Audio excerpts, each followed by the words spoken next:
Hello and welcome to the next session. For those of you who've just seen the Minister give her presentation, a very stirring contribution, but as you may have guessed, her keynote was pre-recorded, so there was no opportunity for Q&A. I'm delighted to say that our next session takes place now with some real live, real-time guests who are willing to take some questions later on from the audience, so do bear that in mind. I'm delighted to be joined by Julia Barrett, who's the Chief Sustainability Officer at Wilmot Dixon, Timothy Clement, Carbon Performance Manager at Morgan Sindall, John Kinirons, Group Strategy Director at Murphy Group, and Connor Storkey, who's Head of Sustainability at Mace. Now, this session is a chance to look at how some of the industry's biggest contractors are grappling with sustainability, not just in their own operations, but reaching back through the supply chain.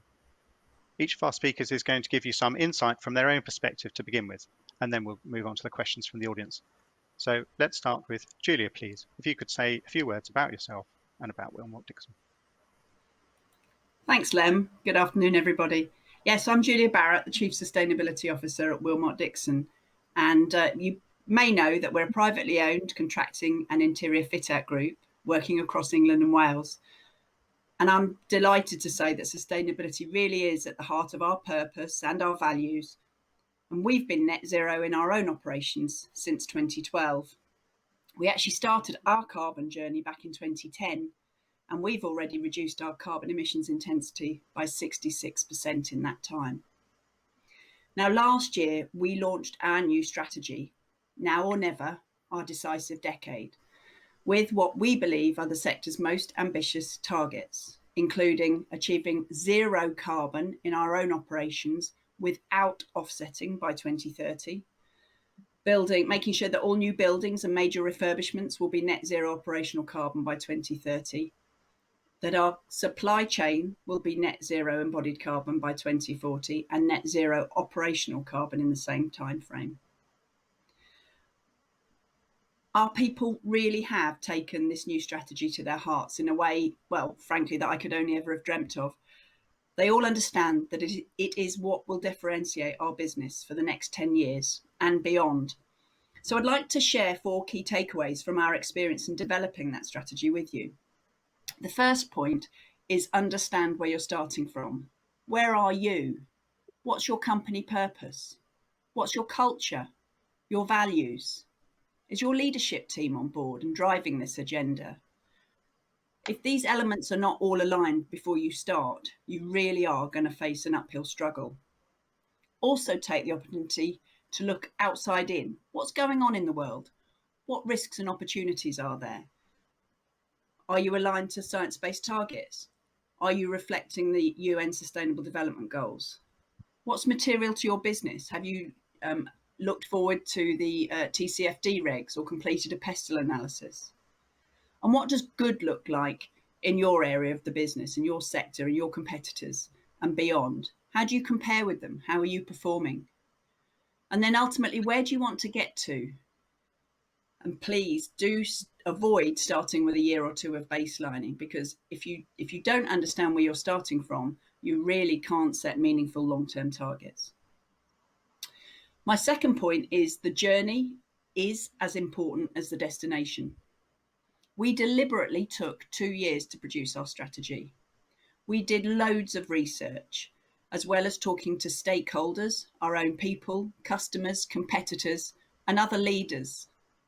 We asked for opinions and we got lots of feedback. And some of it was uncomfortable, but actually it's all a gift. It all added to the richness of the strategy. And it made us get people involved.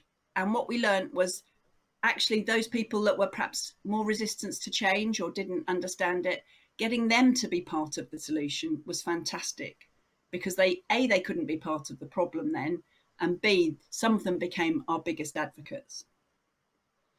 My third point is don't let perfect be the enemy of good. Remember, the strategy launch is just the end of the beginning. You don't have to have every I dotted and T crossed.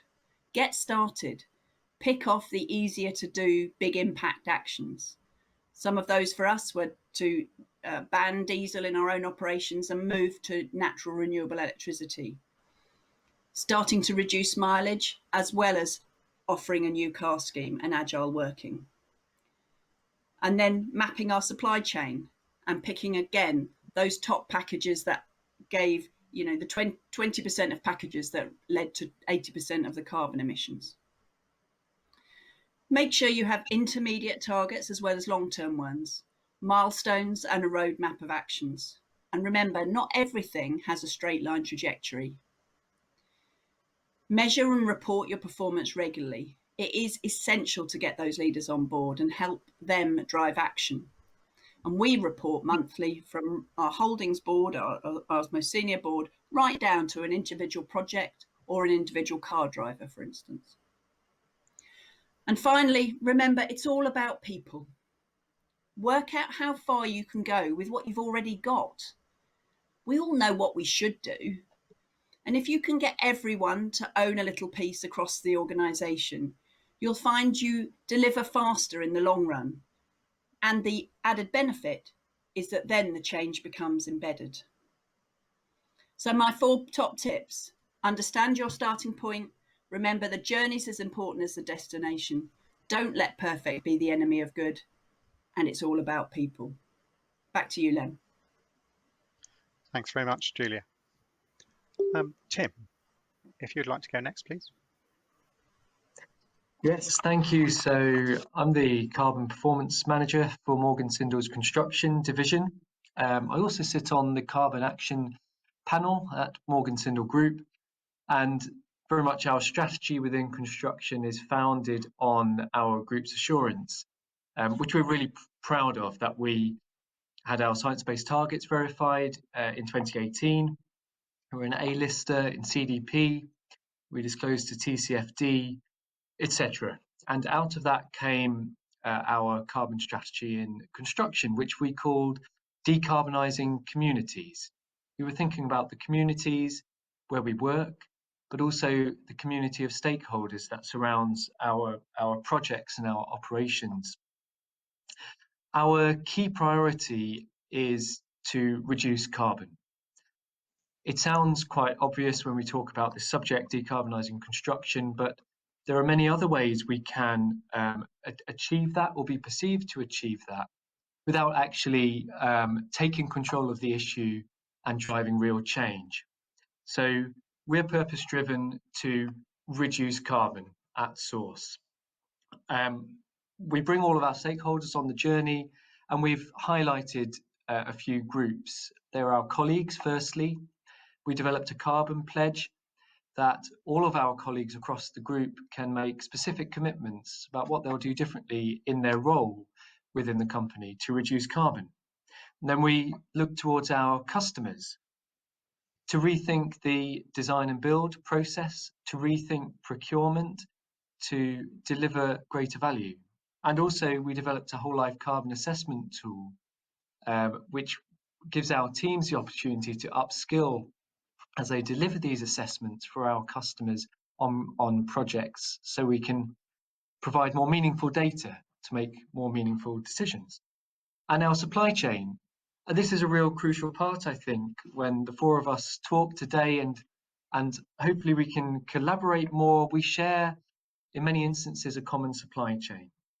And we've developed a maturity framework that we have launched recently as part of our strategy, where we can follow where our supply chain is in terms of their maturity, how they're disclosing their emissions, whether they're setting science-based targets.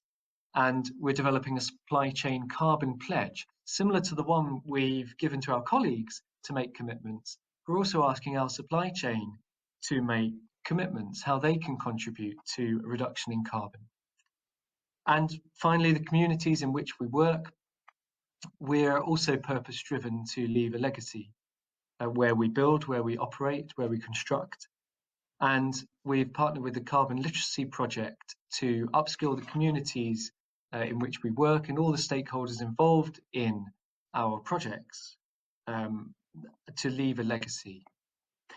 And a vision, and it's a personal vision of mine, that, at the end of the year or early next year, we could ask any one of our stakeholders, whether that's our customers, colleagues, supply chain, etc., what does our strategy look like on a project?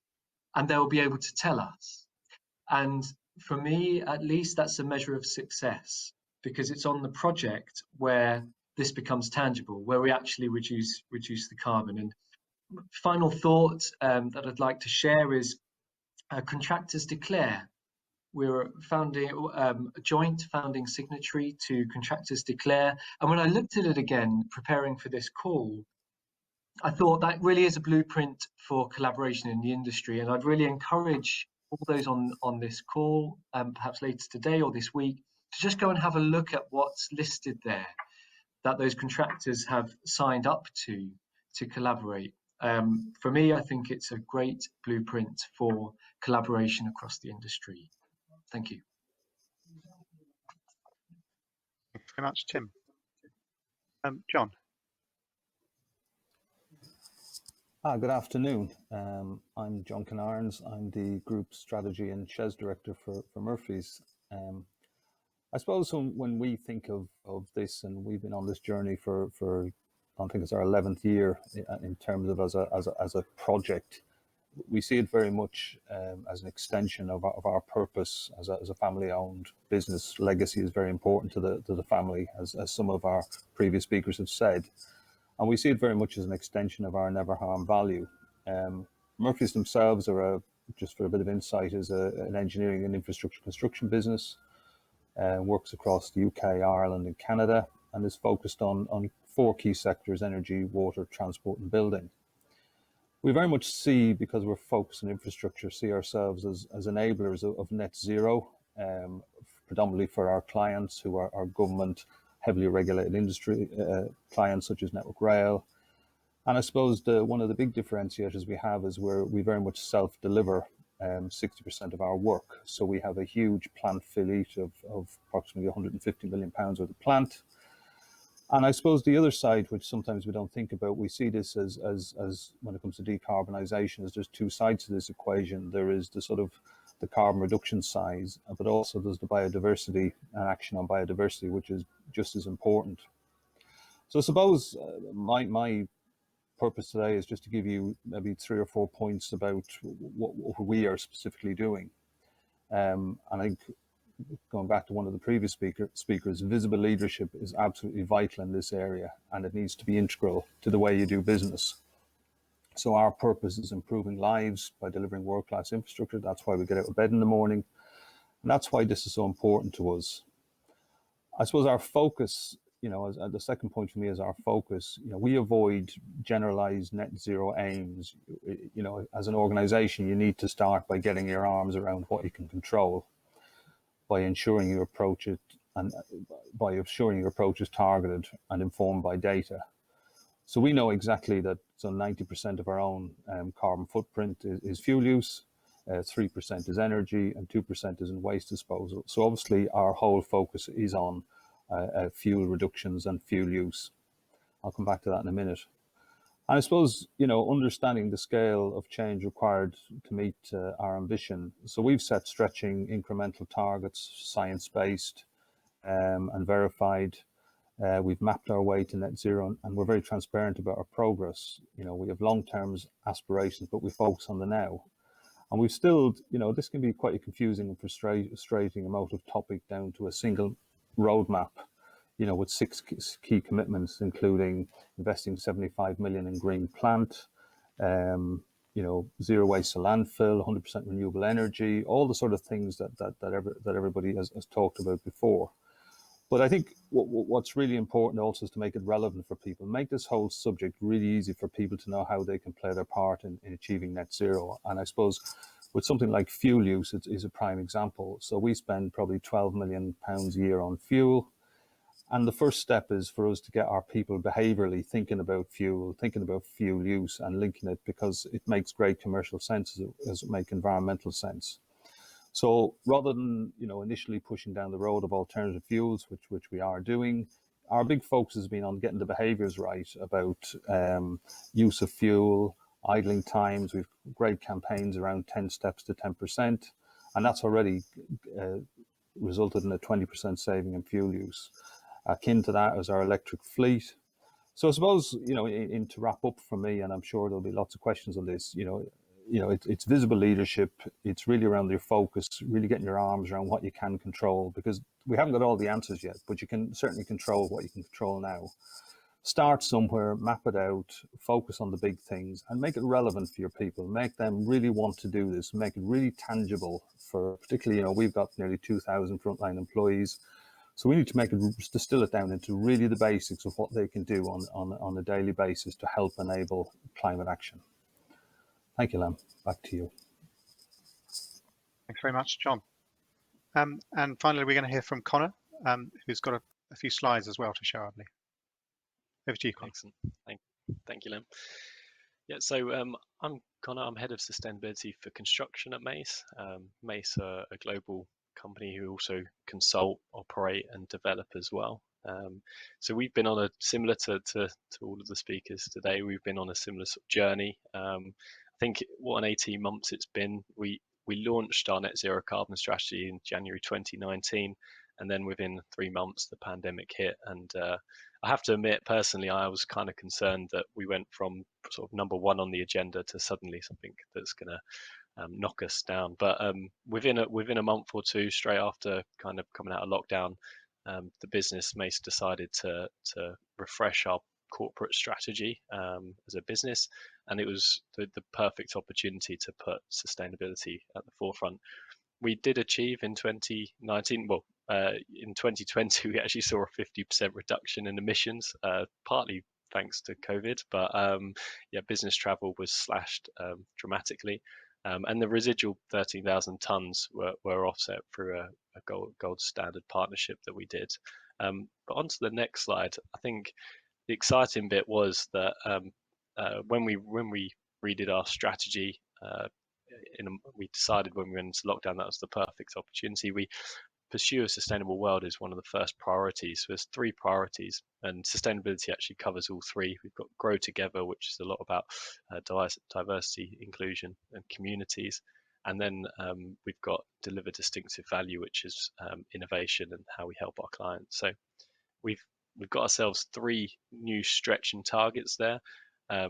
We want to, same as all the others, get our emissions to 0 in our own corporate footprint. So we've got a 10% year-on-year reduction. That's challenging this year since we managed to get a 50% reduction last year. So another 10% on top of that this year is going to be hard, but we are maintaining that. And then the one that's new and something I'm most excited about is the 1 million tons. So we're trying to influence 1 million tons of carbon for our clients. As I said at the beginning, Mace are a consultant as well, and we have a huge opportunity to actually change behaviours, change ideas of our clients, and not just focus on our direct emissions. And finally, an important topic for us is also the biodiversity net gain. So we've got a whole programme of works to deliver 500 hectares by 2026. On the next slide, you'll see the influence piece I thought was worth. This is where our mindset really changed in 2019. And again, we realized that 13,000 tons is great and we want to make sure that we're leading by example, but the opportunity in Mace is how we work with our clients, how we work with our supply chain, how we can really challenge. In Consult, there's huge opportunities. We're working globally and they're around rolling out huge renewable energy projects. But in construction, where I've had more focus, this is really challenging materials, embodied carbon, and one of the big wins we've had is every bid that comes through into Mace now, we review the entire carbon position of it and we offer the client a solution, which they may have not asked for, but we give it to them anyway, hoping that they might take us up on the offer. And finally, we do operate buildings. There's huge opportunities there to improve operational efficiency around the world. So the final slide, I think, maybe one more. Oh, I did put this in here. This is something that I've personally been quite excited about. We talked about embodied carbon and circular economy a lot, and we managed to pull together a good team, as you can see on screen there, a team, and we applied for Innovate UK funding. This was to use cement-free concrete. Unfortunately, when we first went to use the cement-free product, it didn't meet any of the regs and didn't meet any of the code of practice. We were only able to use it in temporary temporary areas. However, we've now the picture there you can see is a full mock-up. We've fully tested it with UCL. That's just coming to an end now, and it's actually a product that's seeing about 75% reduction in emissions by using that. That's ultra low emissions steel and cement-free concrete. So that's something that's hopefully going to go out wider than just Mace and be shared across the industry, and an opportunity to really see. And one of the exciting bits that I found, that is a fully dismantleable product as well. So something that's quite rare to see is that at the end of life, that should maintain its value and be reused elsewhere. So something a bit interesting I thought I'd chuck in. And then the final slide is the collaboration piece. I think we've all mentioned different pledges that we've all signed up to, and I think it is important as an industry for us to work together. I've personally been quite heavily involved with the Still Zero climate group. Through the climate group, it's been amazing working through with supply chain partners right through other main contractors and clients, and it's the steel industry accounts for 8% of the global emissions, which is huge, and there's a huge amount of work that's required to drive that forward. So seeing everyone working together to fix a bigger problem is quite exciting, and that's it from me. Thank you. Thanks very much, Connor. Okay. Well, as I mentioned at the start, we have time for questions from the audience. I understand from the producers that the chat's a little quiet, so if you have a question for this fascinating panel here today, don't hold back. Do type it up and put it on the chat, and it'll be relayed to me through my screen here. Lots of fascinating insights there. Julia, I'd like to go back to you. I mean, Wilmot Dixon, I think you said, started on this journey 2012, which is probably ahead of most of your competitors. And I think you talked about what that meant as a company in terms of values. Have you seen over that period of time a difference in the attitudes of your employees and perhaps staff satisfaction, staff retention? Have there been fringe benefits like that through taking action? Oh, definitely. Yeah, we actually first looked at our carbon footprint back in 2010, and I think a lot of people on the call will probably remember back in the day, sustainability was something, or carbon or whatever element of it, was something that you only considered after you'd done time, cost and quality. It was considered optional. And I think what we've seen, really, I think the turning point was COP24 back in 2016, where the conversation changed from, is the climate changing, to it is changing, we need to act fast.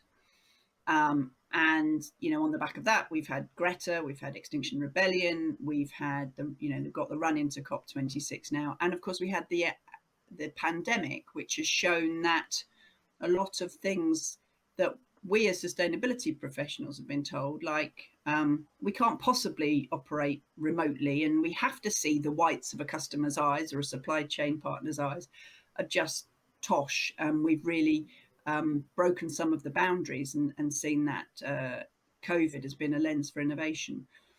And over that time as well, we run an annual staff survey, and the last 5 years or so, we've had specifically a number of questions around sustainability, and consistently it's scored really high for I understand why it's important to work for a business that has sustainability at its heart. I'm proud to. And then when we talk to our management trainees or our new hires, it's very clear that they've come to us because we have sustainability, legacy, giving something back, that sense of purpose at the heart of what we do. And I think others may see that as well, that particularly the millennial generation and those younger, their choice of employer is much more purpose and values driven than perhaps it was when, well, certainly I think I'm probably the oldest person on the panel, so certainly when I started work. So I think people are becoming more discerning, and it's all pointing in that same direction. So yes, definitely things have changed, Lim. Thanks very much, Julia. You look younger than me, to be honest. Now, Tim, you talked about Morgan Sindall's efforts to perhaps sort of galvanise its supply chain, and I know one of the things that Morgan Sindall has done is sign up for carbon disclosure and making its own progress sort of fully out there and reported and checked. Is that important that practice goes throughout the supply chain, that people put what they're doing out there in public? Well, thanks for the question. I think what we and yes, we very much have mimicked our own journey in the supply chain maturity framework. It goes up from awareness and knowledge to disclosure to something like CDP or similar, up to science-based targets. And I think the reason we feel it's important is that's led to change within our business. It's led to material, tangible things changing. Even though at its heart, yes, it's simply disclosing your emissions. When you look in more detail at the CDP, for example, science-based targets, they really require systemic change in a business to achieve that highest level. I think we were sitting at an A- for a long time, debating, discussing how do we crest that hill and make it to an A.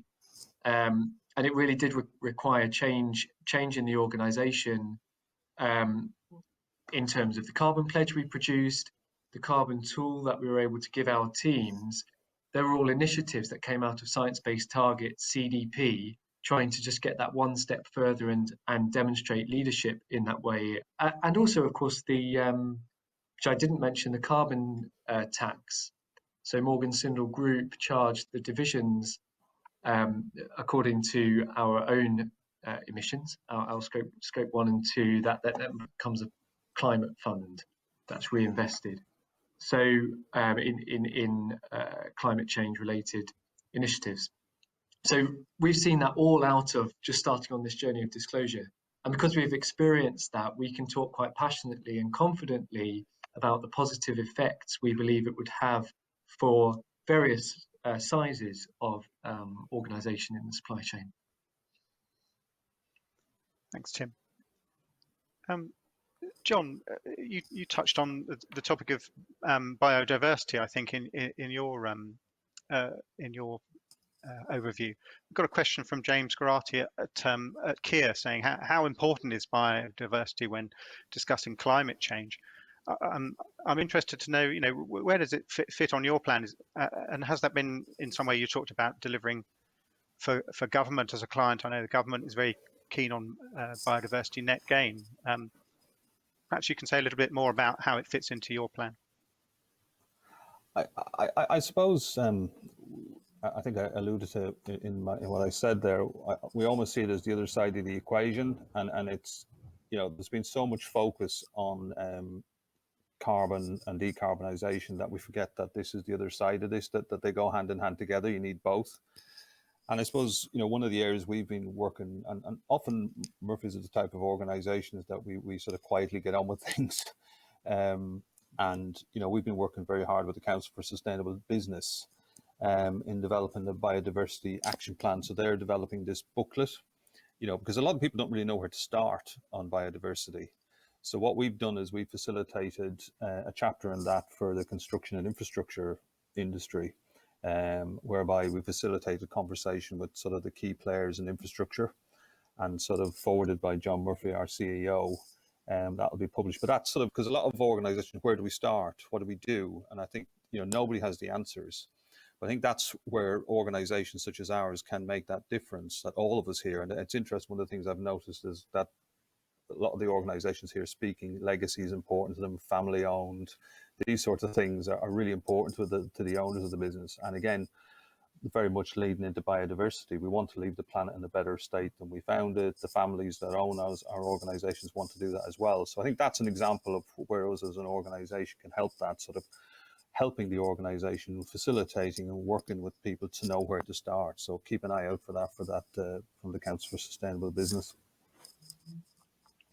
Thanks very much, John. After a slow start, the questions are coming thick and fast now. We'll try and get through as many as we can. Connor, you talked about some interesting aspects of progress in your presentation things like the cement-free concrete, and about how to make those a practical proposition. The other practical aspect of all that is the cost benefit equation. We had a couple of questions here about where are we on that journey about making coming up with solutions which work from a carbon perspective, but also from a cost perspective. What's your view at the moment? I mean, yeah, I mean, I'm in a pretty fortunate position at Mace where our clients are driving this as equally as hard as us, and we've got massive buy-in from the top at Mace. So I do remember the days where it always came back to cost, and we were always trying to show the real value. But I think in the last 18 months, it's if there's a solution that's feasible, and it does cost a bit more, I think we're kind of pushing on an open door. But that being said, it does need to obviously. We need to make it work, and like any innovation, unfortunately at first there is usually a premium that comes with it, but there's also I think getting it out on a mass, the specific the cement-free products, we're quite open that there is a sort of a 20-30% increase in cost there, but that is actually using a waste product. GGBS is a waste product, so we are hoping that will start to get more competitive, and I think it will only become more and more taxed. It's a bit like diesel emissions. The red diesel tax levy being removed next year is making. Luckily, we've been quite ahead on clean tech. We've got a brochure of all of the different technologies available. It means you don't need to use diesel. We've banned diesel generators from all sites, and that was always going to cost us a bit of money. But we're quite confident that as of next year we will see that as a more competitive and actually saving us money. Thanks, Connor. Yeah. John, perhaps you can pick up this question from Chris Billington at GWA. He's asking, what can we do with regards to water sustainability? I'd imagine in some of the infrastructure projects you do, managing the water involved, and that there isn't runoff into the natural environment is a big concern. What would you say about that, where we are in terms of tackling that water issue? Yeah, I guess for me, if I'm honest, it's probably one of the ones we don't probably take all that seriously, and probably the one that we do least with, recycling water, etc. I think all our focus tends to be on avoiding runoff, and it's more so I guess from a sort of a prosecution lens, if I'm honest, and not harming the environment. But I would agree, I would agree that more and more water is such is becoming, particularly with heat waves at the moment, it's becoming such a commodity that's insured that I would say we probably don't do enough on that. I know in Ireland where we're operating, and we manage a lot of the water treatment works for on behalf of Irish Water. There is a lot of work from a technical point of view we do in terms of the efficiency and of the use of that water. But in terms of sustainability, recycling, all I think it's probably an area that needs a lot more work on. It would be my honest answer. I don't know whether anyone else has anything to add to that. I think a little bit of reluctance there, John, but thanks for your honesty. I think it's part of this picture, isn't it, that you have to make sure that you set yourself achievable goals, tackle the things that you think can make the biggest difference to your own business. Absolutely. Moving on to another question, Tim, you might be well placed to take this one. Jen Collier at Tideway is asking, do we think the term net zero and the way that that's applied should be more closely regulated, made more clear? I guess in the context of things like contractors declare and things like that, it's very easy to make a pledge. It's very easy to get out there and say, oh, we're doing net zero. Should there be more scrutiny about what's said? Should there be more regulation of who can make what claim? Yes, as with anything in this space, I think there's always a danger of greenwash. Although many who make net zero claims genuinely are making a real effort in that space, and should be applauded. But yeah, seeing behind that, it doesn't seem to be a differentiator, because you can achieve net by only by offsetting, and you don't have to reduce carbon at all. There's a phrase I came across recently that I really like, which is less net, more zero. So less focusing on the net aspect, more on the zero aspect. And I think carbon targets at a project level to limit the amount of embodied carbon and operational energy use intensity are really helpful for that, because at least as a customer, you know that carbon is being reduced at a point in time, that there's no upfront additional negative contribution to climate change. For example, if we just manufacture millions of PV panels, then on day one, there'll be a negative contribution to climate change. Climate change will be worse in the very short term, with the idea that it will be better in 10, 20 years' time. So it at least gives us a way to have a handle on that and control that and understand at what point the emissions are occurring and being mitigated. Thanks very much, Tim. Julia, I'd like to come back to you while we still have time on the clock. You talked about not spending a couple of years baselining, and I think we can all understand what you're saying there. Time for action is now, and not to kick the can down the road. With the experience that Wilmot Dixon has gained over the past almost decade, where do you think the sort of low-hanging fruit are for those companies? What should they be doing while they're baselining? What would you say?